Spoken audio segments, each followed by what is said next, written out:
Thinking, Fast and Slow by Daniel Kahneman. Summary and analysis. Narrated by Saurav Chakraborty. Daniel Kahneman's perspective. Daniel Kahneman is Professor of Psychology and Public Affairs Emeritus at the Princeton School of Public and International Affairs, the Eugene Higgins Professor of Psychology Emeritus at Princeton University, and a Fellow of the Center for Rationality at the Hebrew University in Jerusalem. Dr. Kahneman is a member of the National Academy of Science, the Philosophical Society, and the American Academy of Arts and Sciences. He is also a Fellow of the American Psychological Association, the American Psychological Society, the Society of Experimental Psychologists, and the Econometric Society. In 2015, The Economist listed him as the 7th most influential economist in the world. In 2002, Kahneman was also awarded a Nobel Prize in Economic Sciences. Synopsis. Thinking, Fast and Slow provides an outline of the two most common approaches our brains utilize. Like a computer, our brain is built of systems. System 1 is fast, intuitive, and emotional. Daniel Kahneman encourages us to move away from our reliance on this system. System 1 is the most common source of mistakes and stagnation. In comparison, System 2 is a slower, more deliberate, and logical thought process. Kahneman recommends tapping into this system more frequently. As well as this advice, Kahneman provides guidance on how and why we make our decisions. System 1 is innate. There are two systems associated with our thought processes. For each system, Kahneman outlines the primary functions and the decision-making processes associated with each system. System 1 includes all capabilities that are innate and generally shared with similar creatures within the animal kingdom. For example, each of us is born with an innate ability to recognize objects, orient our attention to important stimuli, and fear things linked to death or disease. System 1 also deals with mental activities that have become near innate by becoming faster and more automatic. These activities generally move into System 1 because of prolonged practice. Certain pieces of knowledge will be automatic for you. For example, you do not even have to think about what the capital of England is. Over time, you have built an automatic association with the question, what is the capital of England? As well as intuitive knowledge, System 1 also deals with learned skills, such as reading a book, riding a bike, and how to act in common social situations. There are also certain actions that are generally in System 1, but can also fall into System 2. This overlap occurs if you are making a deliberate effort to engage with that action. For example, chewing will generally fall into System 1. That said, suppose you become aware that you should be chewing your food more than you had been. In that case, some of your chewing behaviors will be shifted into the effortful System 2. Attention is often associated with both Systems 1 and 2. They work in tandem. For example, System 1 will be driving your immediate involuntary reaction to a loud sound. Your System 2 will then take over and offer voluntary attention to this sound and logical reasoning about the sound's cause. System 1 is a filter by which you interpret your experiences. It is the system you use for making intuitive decisions. So it is undoubtedly the oldest brain system, as it is evolutionarily primitive. System 1 is also unconscious and impulse-driven. Although you might feel System 1 is not having a significant impact on your life, it influences many of your choices and judgments. System 2 can control parts of System 1. System 2 comprises a range of activities. But each of these activities requires attention, and is disrupted when attention is drawn away. Without attention, your performance in these activities will diminish. Significantly, System 2 can change the way System 1 works. For example, detection is generally an active System 1. You can set yourself, via System 2, to search for a specific person in a crowd. This priming by System 2 allows your System 1 to perform better, meaning you are more likely to find the specific person in the crowd. This is the same process we utilize when we are completing a word search.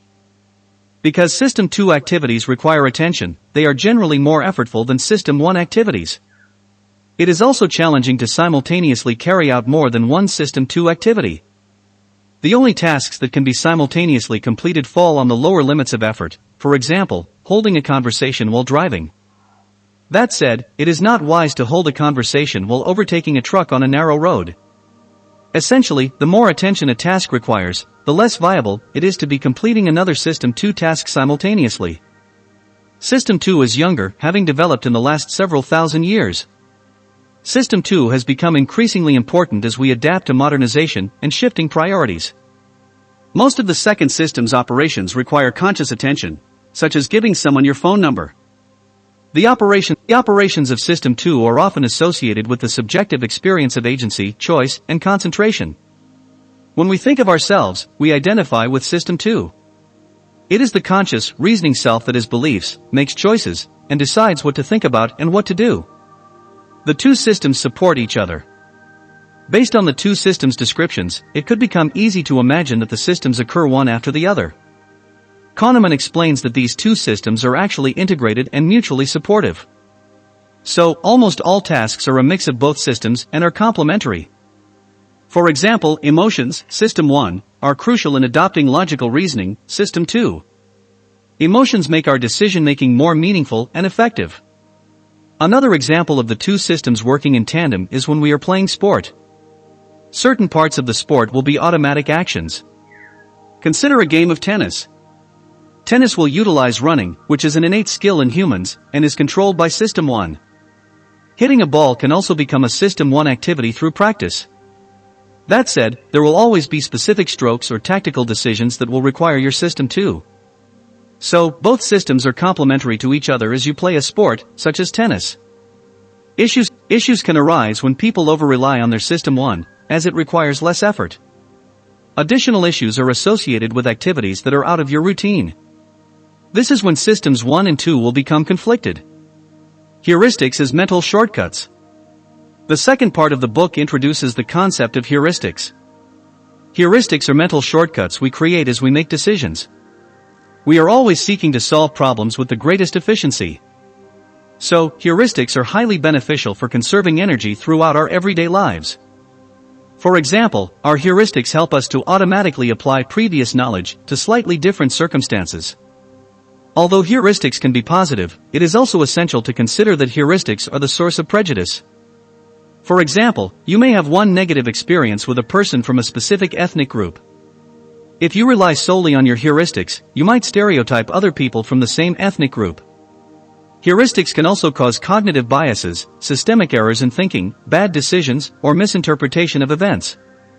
The biases we create in our own minds. Kahneman introduces 8 common biases and heuristics that can lead to poor decision-making. The law of small numbers. This law shows our strongly biased belief of smaller numbers, or samples resembling the population from which they come. People underestimate the variability in small samples. To put it another way, people overestimate what a small study can achieve. Let's say a drug is successful in 80% of patients. How many patients will respond if 5 are treated? In reality, out of a sample of 5, there's only a 41% chance that exactly 4 people will respond. Anchoring. When people make choices, they tend to depend more heavily on pre-existing information or the first information they come across. This is known as anchoring bias. If you first see a t-shirt that costs $1,200, and then see a second one that costs $100, you're more likely to dismiss the second shirt. If you just saw the second shirt, which costs $100, you wouldn't consider it cheap. The anchor, the first price you saw, had an undue impact on your decision. Priming. Our minds work by making associations between words and items. Therefore, we are susceptible to priming. A common association can be invoked by anything and lead us in a particular direction with our decisions. Kahneman explains that priming is the basis for nudges in advertising using positive imagery. For example, Nike primes for feelings of exercise and achievement. When starting a new sport or wanting to maintain their fitness, consumers are likely to think of Nike products. Nike supports pro athletes and uses slogans like "Just do it" to demonstrate the athlete's success and perseverance. Here's another example. A restaurant owner that has too much Italian wine in stock can prime their customers to buy this sort of wine by playing Italian music in the background. Cognitive ease. Whatever is easier for System 2 is more likely to be believed. Ease arises from idea repetition, clear display, a primed idea, and even one's own good mood. It turns out that even the repetition of a falsehood can lead people to accept it, despite knowing it's untrue, since the concept becomes familiar and is cognitively easy to process. An example of this would be an individual who is surrounded by people who believe and talk about a piece of fake news. Although evidence suggests this idea is false, the ease of processing this idea now makes believing it far easier. Jumping to conclusions, Kahneman suggests that our System 1 is a machine that works by jumping to conclusions. These conclusions are based on what you see is all there is. In effect, System 1 draws conclusions based on readily available, and sometimes misleading information. Once these conclusions are made, we believe in them to the very end. The measured impact of halo effects, confirmation bias, framing effects, and base rate neglect are aspects of jumping to conclusions in practice. The halo effect is when you attribute more positive features to a person/thing based on one positive impression. For example, believing a person is more intelligent than they actually are because they are beautiful. Confirmation bias occurs when you have a certain belief and seek out information that supports this belief. You also ignore information that challenges this belief. For example, a detective may identify a suspect early in the case, but may only seek confirming instead of disproving evidence. Filter bubbles or algorithmic editing amplify confirmation bias in social media. The algorithms accomplish this by showing the user only information and posts they will likely agree with rather than exposing them to opposing perspectives. Framing effects relate to how the context of a dilemma can influence people's behavior. For example, people tend to avoid risk when a positive frame is presented and seek risk when a negative frame is presented. In one study, when a late registration penalty was introduced, 93% of PhD students registered early. But the percentage declined to 67% when it was presented as a discount for early registration. Finally, base rate neglect or base rate fallacy relates to our tendency to focus on individuating information rather than base rate information. Individuating information is specific to a certain person or event. Base rate information is objective, statistical information. We tend to assign greater value to the specific information and often ignore the base rate information altogether. So, we are more likely to make assumptions based on individual characteristics rather than the prevalence of something in general. The false positive paradox is an example of the base rate fallacy. There are cases where there are a larger number of false positives than true positives. For example, 100 out of 1,000 people test positive for an infection, but only 20 actually have the infection. This suggests 80 tests were false positives. The probability of positive results depends on several factors, including testing accuracy, as well as the characteristic of the sampled population. The prevalence, meaning the proportion of those who have a given condition, can be lower than the test's false positive rate. In such a situation, even tests that have a very low chance of producing a false positive in an individual case will give more false positives than true positives overall. Here's another example. Even if the one person in your chemistry elective course looks and acts like a traditional medical student, the chances that they are studying medicine are slim. This is because medical programs usually have only 100 or so students, compared to the thousands of students enrolled in other faculties such as business or engineering. While it might be easy to make snap judgments about people based on specific information, we shouldn't allow this to completely erase the baseline statistical information. Availability. The bias of availability occurs when we take into account a salient event, a recent experience, or something that's particularly vivid to us, to make our judgments. People who are guided by System 1 are more susceptible to the availability bias than others. An example of this bias would be listening to the news and hearing there has been a large plane crash in another country. If you had a flight the following week, you could have a disproportionate belief that your flight will also crash. The sunk cost fallacy. This fallacy occurs when people continue to invest additional resources into a losing account despite better investments being available. For example, when investors allow the purchase price of a stock to determine when they can sell, they fall prey to the sunk cost fallacy. Investors' inclination for selling winning stocks too early, while holding on to losing stocks for far too long, has been well researched. Another example is staying in a long-term relationship despite it being emotionally damaging. They fear starting over because it means everything they did in the past was all for nothing, but this fear is usually more destructive than letting go. This fallacy is also the reason that people become addicted to gambling.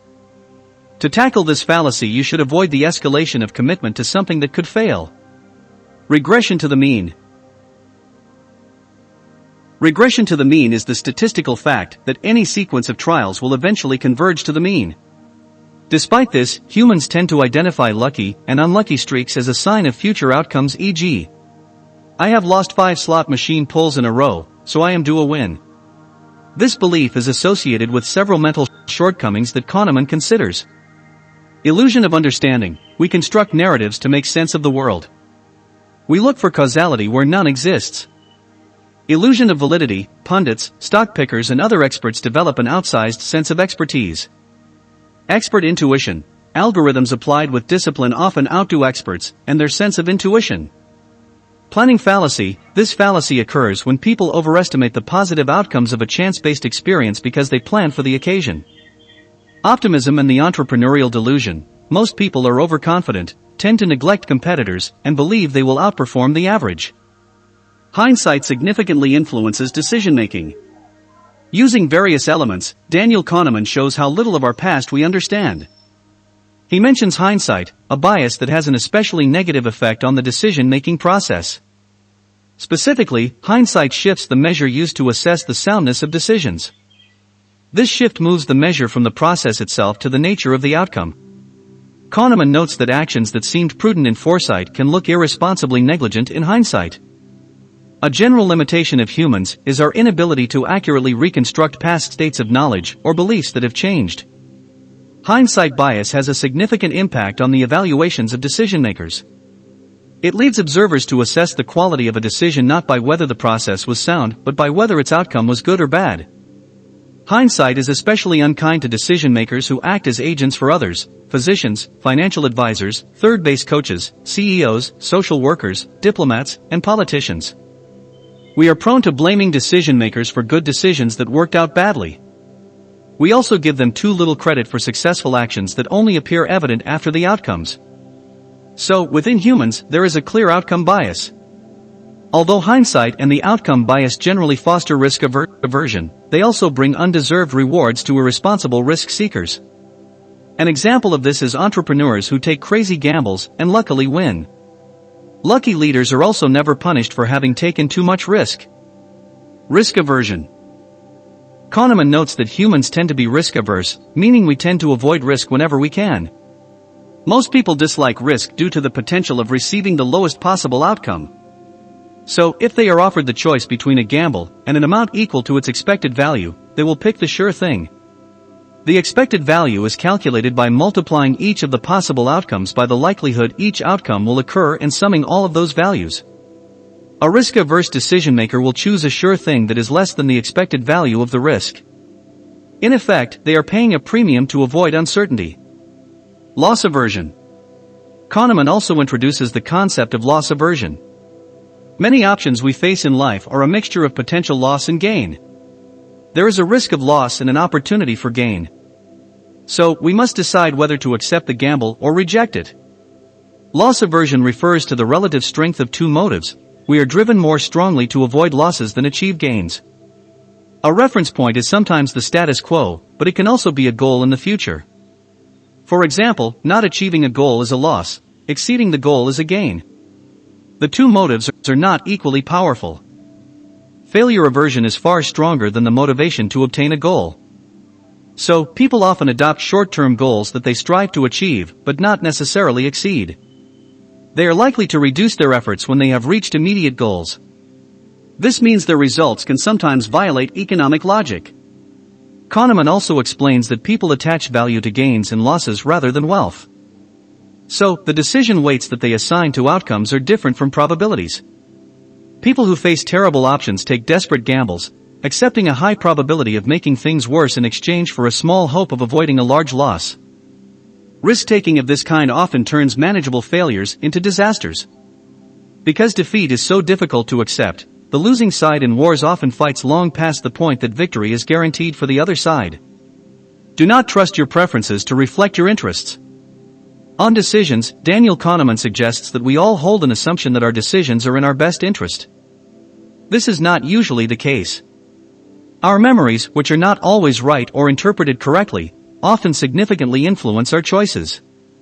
Decisions that do not produce the best possible experience are bad news for believers in the rationality of choice.